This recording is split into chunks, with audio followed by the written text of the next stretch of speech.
Now, the new Gauteng Crime Prevention Wardens say they're ready to keep communities safe and reduce the high incidence of violence in the province. The group will be deployed in some of the hotspots, but some experts have raised concern about deploying the wardens with firearms. The Crime Prevention Wardens received 4 months of training before being deployed to the streets of Gauteng yesterday. To discuss this further, we are joined by crime expert and strategic analyst Andy Mashaile. Thank you so much, Mr. Mashaile, for your time here on eNCA. What do you think? 4 months? Is it vigorous and adequate training for people who are expected to protect the people of Gauteng? It is not necessarily enough from a training, mastering of firearms point of view and understanding the basics of the law. But I think the logic is this, Mashaile.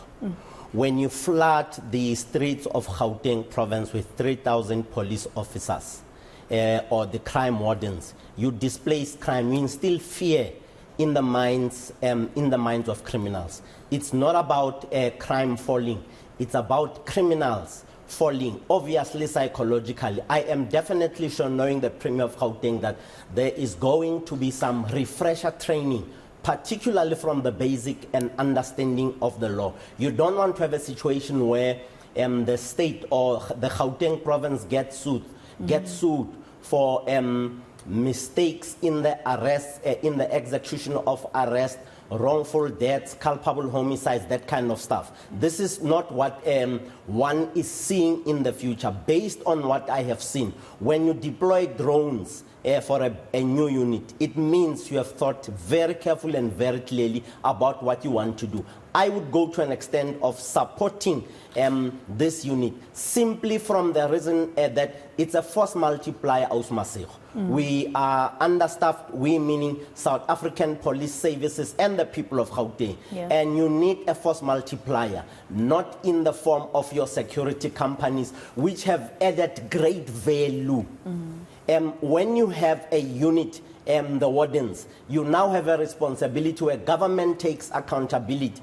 The cost of crime, Mashaile, this year, from the budget speech of the minister, is 7.8 billion, the cost of crime, which is what the minister has added onto the budget that the police has have been enjoying. And the minister said, in the next 3-year cycle, so it means 7.8, when we round it up, we can say 23, 7 times 3, which is 21. It can be around 25 billion in the next 3 years. So that is what you want to talk about. So obviously then there's also the factors that the Premier brought up, which is about sorting out the high unemployment rate in Gauteng in particular. Obviously that's the province he looks after, as well as making sure that he deals with the high levels of crime in the province. But some people would ask themselves about the kind of, the kind of people that have been chosen for this job. Were they vetted properly? Are we sure that they are the people who are called to do this job, or it's the desperation of a youth that just wants to work somewhere? When I perused the speech of the Premier, I realized that the project almost collapsed because of false credentials that were presented. Yes. People who, some of them, do not have the necessary documentation, expertise or qualifications, or the ability from a health point of view, and many of those requirements.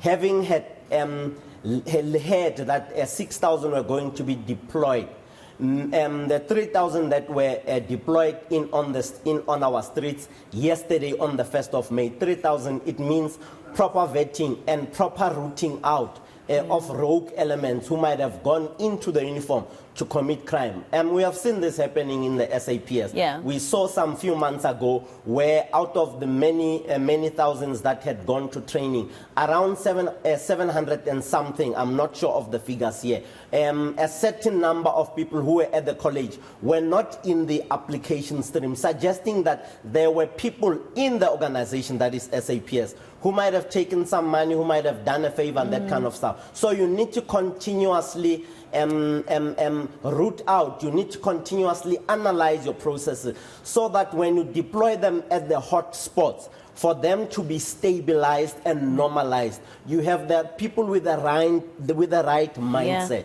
And that's very important. And I'm going to speak to you about the psychology of it all and what these young people are really getting themselves into, because the job that the SAPS officials do is not necessarily easy.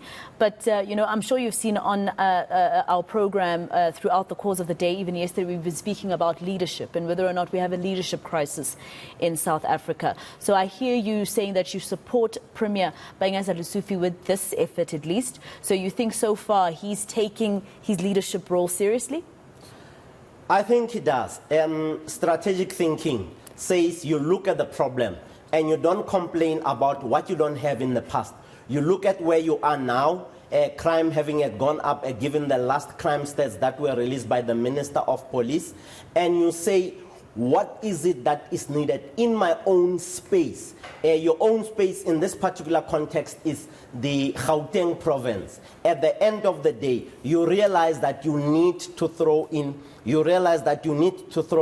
a certain number that would add onto the shortage of boots on the ground, uniforms on the ground, and vehicles and resources on the ground. So your addition of drones, your addition of technology, knowing the Premier, understanding of technology and the cyberspace means to me, as I'm sitting here and analyzing, means we are going in the right direction. Friedrich Nietzsche says no one can fly into flight. One must first learn to walk, crawl, walk, then fly into flight. I think we are in the crawling and walking stage. We will then go into the flight mode, given the next few weeks, the next month, the next 3 months, and that kind of stuff. And I would appeal that the ordinary police officers on the ground, you know, I'm the former chairperson of the police board in Gauteng for about a sizable 5 years. What collapsed your community policing fora from an effectiveness point of view is some police officers who do not want